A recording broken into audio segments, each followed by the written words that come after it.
제가 평소에 늘 준비하고 있던 대답이 하나 있습니다.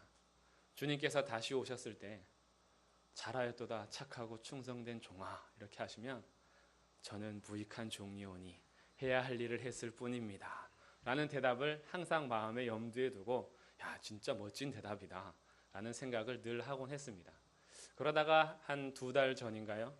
누가복음 17장 이 본문이 기록되어 있는 성경을 쉬운 성경으로 읽게 되었습니다. 쉬운 성경으로 묵상을 쭉 하는 중에 이 무익한 종이라는 고백이 거기에는 우리는 가치 없는 종입니다 이렇게 기록되어 있는 거예요. 근데 그럼 이제 제 안에서 아멘 해야 되는데 내가 그렇게 가치가 없나? 라는 반발심이 생기는 겁니다. 무익한 종이오니 그저 해야 할 일을 했을 뿐입니다 라는 것이 종교적인 용어가 돼버려서 저한테는 멋진 거룩한 대답처럼 여겨졌지만 그 본질상 그것이 내가 가치 없는 종이라는 것에 있어서는 반발심이 생기는 거죠. 내가 그렇게 가치가 없나? 나 그래도 이 정도면 괜찮지 않나? 나 그래도 조금 유익은 있을 것 같은데 왜 나보고 가치 없는 종이라는 고백을 하게끔 하는가? 그러면서 동시에 드는 생각이 야 아직 멀었다. 나란 존재를 깨닫기에도 아직 멀었으며 하나님의 그 크심과 긍휼하심이 얼마나 위대한지 알지 못하고 있구나. 그런 생각을 하는 중에 제 자신에게 절망하기도 했습니다. 야, 난 그래도 가치 있는 자로서 여긴 것에 있어서 거기에 대해서 실망감과 아직도 복음의 능력 안에서 하나님의 크심과 나의 가치 없음에 대해서 정말 마음 깊은 곳에서부터는 동의하지 않고 있구나라는 것을 생각하면서 참 마음이 많이 무너졌습니다. 여러분은 어떠십니까? 가치 없는 종이신데요. 우리들은 세상 속에서 우리의 가치를 발견하기 위해서 부단히 노력합니다. 어떻게 하면 조금이라도 내가 가치 있는 인생이 될까? 내가 어떻게 하면 조금 더 스펙을 쌓아서 가치 있는 자로서 보여질까라는 것이 세상에서의 우리 위치입니다. 그런데 성경에서 주님께서 우리에게 요구하시는 대답이 우리가 가치 있다라는 것을 밝히 보이는 것이 아니라 가치 없는 자로서 나를 구원하신 하나님의 은혜가 얼마나 큰지에 대해서 묵상하게 하니 이것이 우리의 본질상 죄인의 마음으로 크게 동의가 되지 않는 것입니다. 그런데 오늘 저희가 함께 읽은 본문 말씀에서는 바울이 이거보다 더 근본적인 우리의 모습을 고백하게 됩니다. 디모데 전서는 바울이 에베소 교회에 목회하고 있는 디모데에게 쓴 편지입니다. 당시 거짓 교훈들이 에베소 교회를 어지럽히고 있을 때에 바울은 참 교훈은 하나님의 영광의 복음이라는 사실을 얘기해 주면서 거기에 이어서 복음 안에서의 자기 위치를 고백하는 장면이 12절부터 17절까지의 말씀입니다. 이렇게 하나님의 영광의 복음을 묵상하는 중에 사도 바울은 이렇게 고백합니다. 13절입니다. 내가 전에는 비방자요 박해자요 폭행자였으나 도리어 긍휼을 입은 것은 내가 믿지 아니할 때에 알지 못하고 행하였음이라. 바울은 자신을 비방자라고 고백합니다. 비방자라는 것은 예수 그리스도를 악하게 말했다라는 것입니다. 나는 예수 그리스도를 악하게 말한 자요 그의 이름을 모독한 자다라는 거예요. 그런데 자기만 이렇게 모독한 것이 아니라 사도행전 26장 9절에서 11절에 자신의 과거를 회상하면서 고백할 때는 이렇게까지 고백합니다. 나는 그의 제자들을 붙들어 놓고 결박하고 협박해서 그들도 그 주 예수의 이름을 모독하게 했습니다 라고 고백해요. 자기만 비방한 것으로 그친 것이 아니라 예수 믿는 자들을 붙잡아다가 강제로 모독하는 발언을 만드는 사람이 바로 바울이었던 것입니다. 그래서 나는 비방자요. 두 번째, 나는 박해자요. 박해자. 교회를 박해하고 멸하기 위해서 부단히 노력했던 사람이 바로 바울입니다. 세 번째, 폭행자요. 폭행자라는 헬라어는 거만하고 무례하다라는 뜻입니다. 거만함과 무례함이 합쳐져서 거만하고 무례한 오만한 마음이 가득해서 비방하고 박해하는 일로 즐거워하고 만족했던 자가 나였다라는 것입니다. 내가 그런 폭행자였다. 나는 비방하는 말을 쏟아내면서 그들이 비방하는 말을 할 때 만족했으며 교회를 박해하고 멸하려 하는 나의 열심으로 인해서 나는 무례한 행동이 오히려 나의 만족함이 되었다. 나는 그런 폭행자였다라는 것입니다. 결국 비방자요, 박해자요, 폭행자라는 것은 말뿐 아니라 행동도, 그리고 더 나아가서 내 마음까지도 완전히 주님을 대적하고 반대하는 위치가 바로 나의 위치였다라고 고백하는 것입니다. 가치 없는 종이 아니라 오히려 온갖 해를 끼치는 자였던 거예요.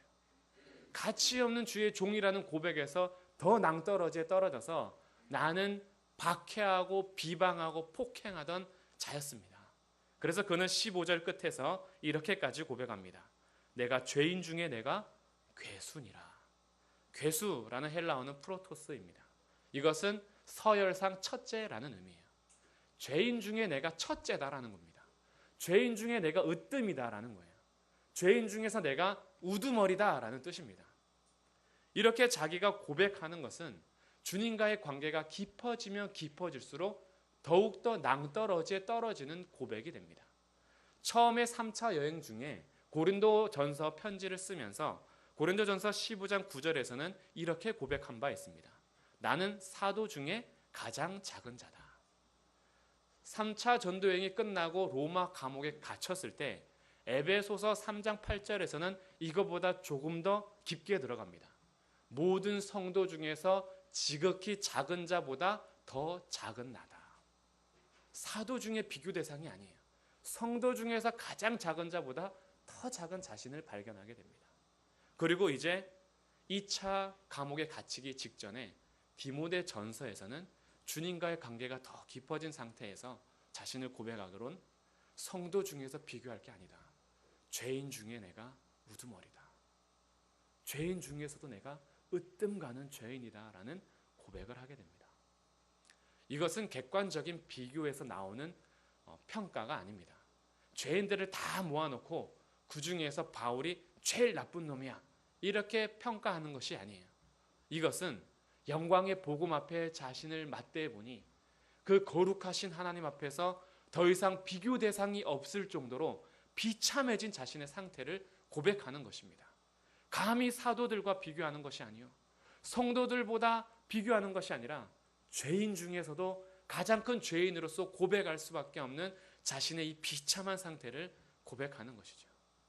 비방자였으며 박해자였고 폭행자였던 나, 그런 내가 세상에 비교할 수 없는 죄인 중에 가장 큰 죄인이구나 라는 것을 고백합니다. 그러면서 그가 13절 하반절에서 계속해서 이어지는 그럼에도 불구하고 도리어 긍휼을 입은 것은 내가 믿지 아니할 때에 알지 못하고 행하였기 때문이다. 이것은 지금 자기가 믿지 않고 알지 못했을 때 행했던 자신의 행동을 조금 미화시키는 것이 아닙니다. 바울은 가말리아의 문화생으로 당시에 최고 가는 지식인 중의 지식인이요, 율법 교사 중에서도 최고를 달리는 명문 중의 명문입니다.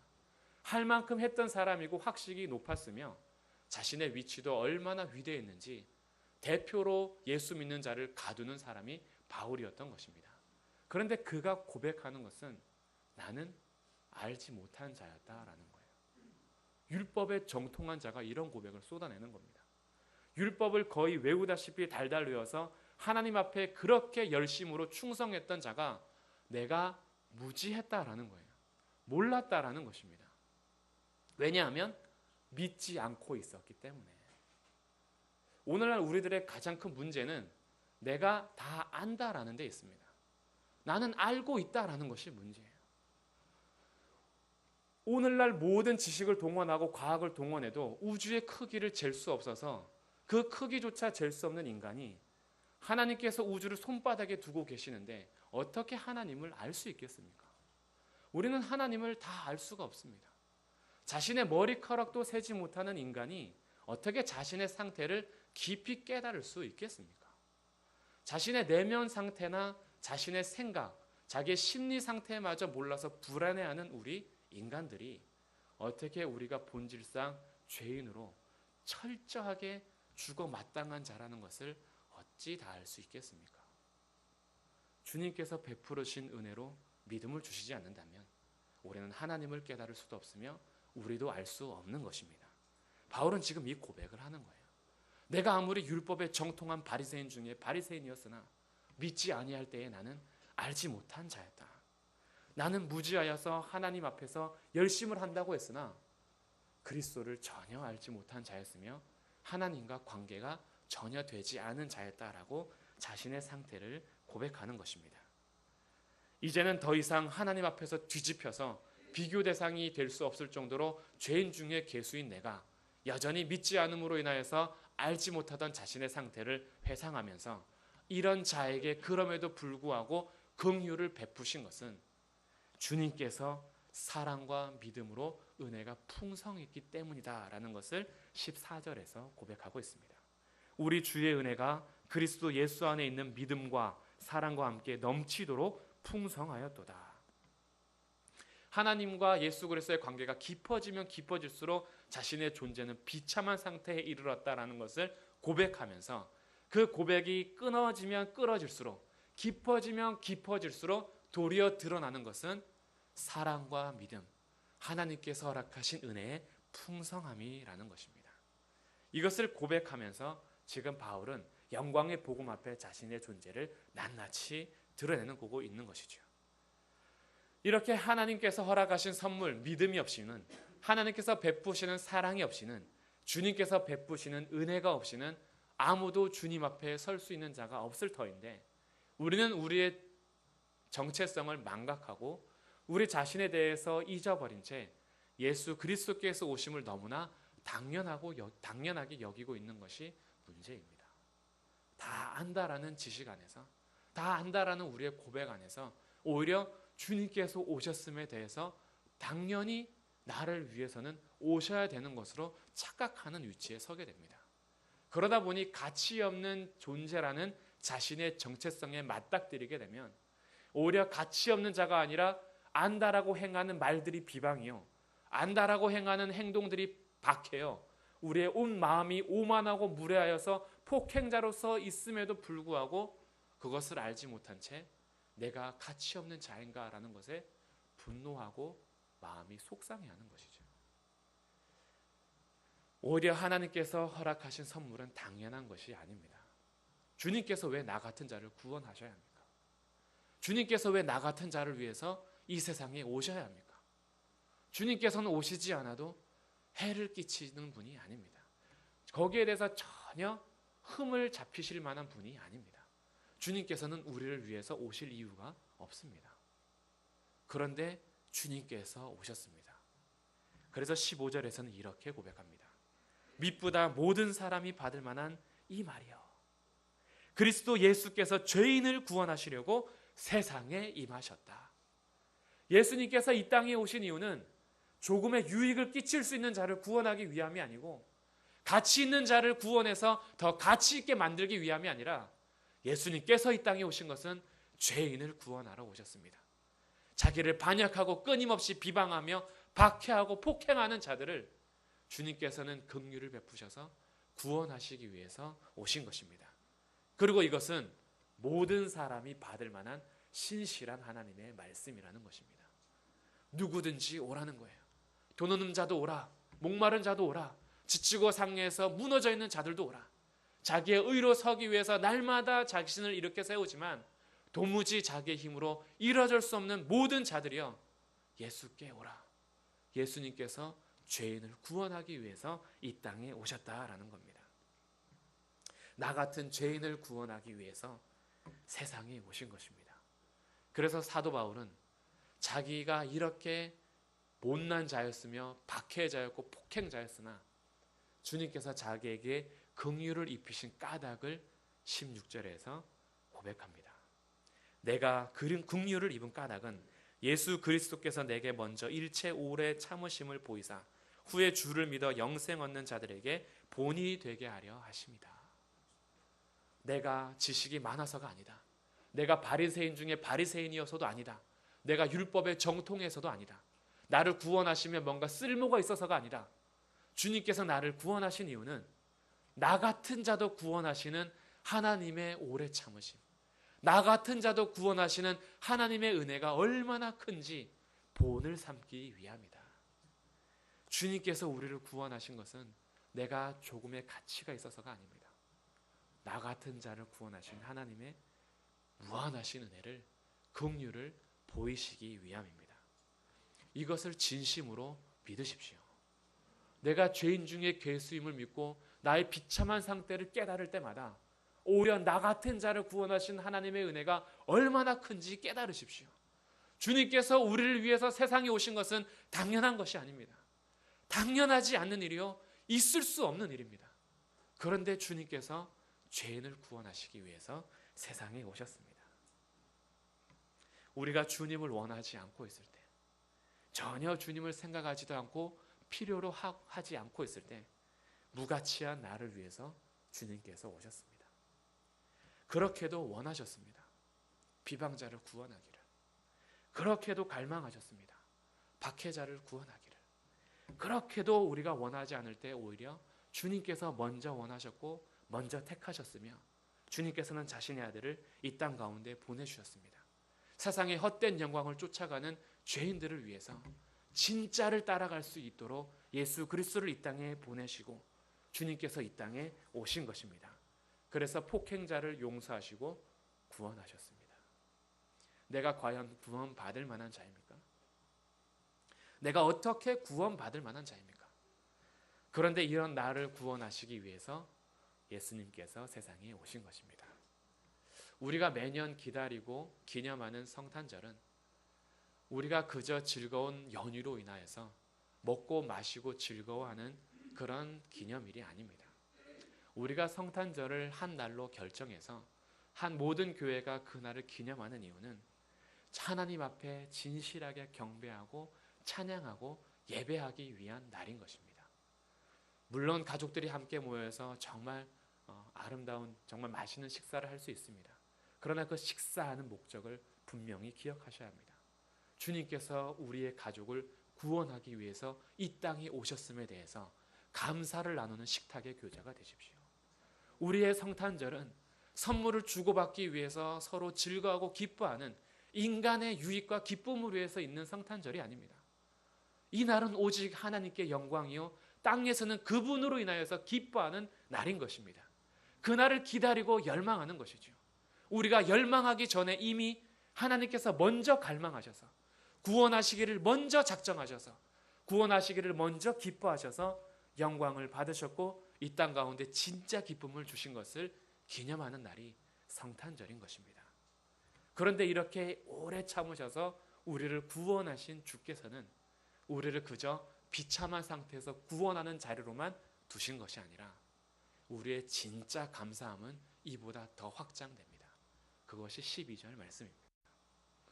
나를 능하게 하신 그리스도 예수 우리 주께 내가 감사함은 나를 충성되이 여겨 내게 직분을 맡기심이니. 가치 없는 것을 넘어 비방자요, 박해자요, 폭행자였던 저희들에게 긍휼을 베푸셔서 구원을 하신 이유는 그곳에서 그저 구원받은 자로서 살게 하시는 것이 아니라 우리를 능하게 하셨습니다. 우리를 힘있게 하셨다라는 거예요. 예수 그리스도 안에서 우리를 힘있게 하시고 능하게 하시고 그뿐 아니라 우리를 충성되이 여기셔서 직분까지 허락하셨습니다. 세상에서 구별하여 성도로 살아가게 하셨고 그리스도의 강한 군사로 살아갈 수 있는 놀라운 직분을 우리에게 허락해 주셨습니다. 그래서 이제는 바울은 자신이 바울 된 것이 나의 힘 때문이 아니다. 나의 충성심 때문이 아니다. 주님께서 능하게 하신 이유요, 주님께서 충성되이 여기셨기 때문이다. 나의 열심이 지금의 바울이 된 것이 아니라 하나님의 긍휼하심이 지금의 바울 되게 했다라는 것입니다. 결국 12절에서 찬양하는 것은 복음의 능력입니다. 주님께서 이 땅에 오신 복음으로써 나를 능하게 하셨으며 충성스럽게 여기셨다라는 거예요. 오늘 우리도 우리 되게 한 것은 나의 힘과 나의 충성심이 아닙니다. 주님께서 우리를 능하게 하시고 충성되이 여기신 복음의 능력입니다. 복음의 능력이 오늘 우리를 이 자리에서 예배하게 하시는 것이며 복음의 능력이 오늘도 그리스도인으로 살아가게 하시는 것입니다. 우리를 능하게 하시고 충성되이 여기사 오늘도 그리스도인으로 살아가게 하시는 것은 복음의 능력입니다. 그래서 우리는 이같이 고백하는 것입니다. 17절 말씀을 우리 같이 이 의미를 생각하면서 같이 고백해 보겠습니다. 17절 시작. 영원하신 왕 곧 썩지 아니하고 보이지 아니하고 홀로 하나이신 하나님께 존귀와 영광이 영원 무궁하도록 있을지어다. 아멘. 진지한 고백과 찬양이 나오는 거예요. 주님 영광 홀로 받으소서. 아멘. 아멘. 기도하겠습니다.